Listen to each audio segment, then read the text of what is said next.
যাচ্ছেন। গুনাও কিন্তু এরকম ভাই। আল্লাহ রসুল সাল্লাল্লাহু আলাইহি ওয়াসাল্লাম বলছেন, রাজুলুন আতাহুল্লাহু মালান ওয়ালাম ইউতি ইলমান।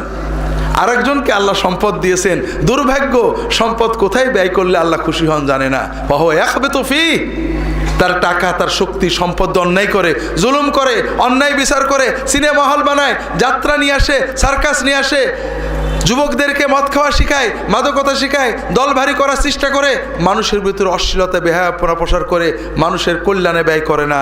এ লোকের গুনাহ হচ্ছে না সওয়াব হচ্ছে?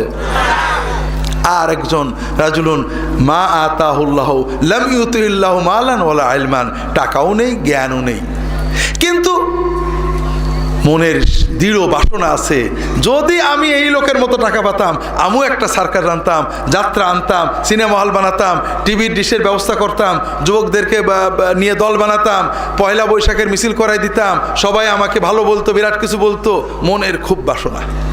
আল্লাহ রসুল সাল্লাল্লাহু আলাইহি ওয়াসাল্লাম বলছেন, ওয়া হুমা ফিল বিজরি সাওয়া। ওই আকাম করে যত গুনাহ পাচ্ছে, শুধু আকামের দৃঢ় সিদ্ধান্ত করে এই চতুর্থ ব্যক্তি তেমনই গুনাহ অর্জন করছে। কাজেই ভাইরা, দুনিয়ার বিচারে কর্ম, শুধু কর্মই দেখে মানুষ, আর আল্লাহ কর্ম দেখেন, কিন্তু মনটাই সবচেয়ে বড়।